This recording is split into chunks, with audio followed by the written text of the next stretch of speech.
বিসমিল্লাহির রহমানির রহিম। বরাবরের মতো আবারও সেই কৃতি শিক্ষার্থীদের নিয়ে কুইজ প্রতিযোগিতা। আজকে থাকছে পঞ্চম শ্রেণীর বাংলা বিভাগ থেকে আমার ছোটবেলা কবিতা কে লিখেছিলেন? কাজী নজরুল ইসলামের গ্রামের বাড়ির নাম কি? কি গ্রাম? চুরুলিয়া গ্রাম।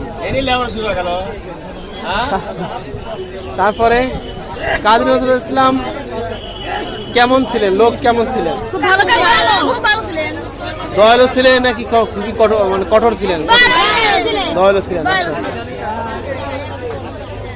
কাজী নজরুল ইসলামকে কি কবি বলা হয়? এই তো জাতীয় কবি। কি বলা হয়? এই তো ধরা খায় গেছে। যাই হোক, তোমাদের অসংখ্য ধন্যবাদ এই অংশগ্রহণ করার জন্য।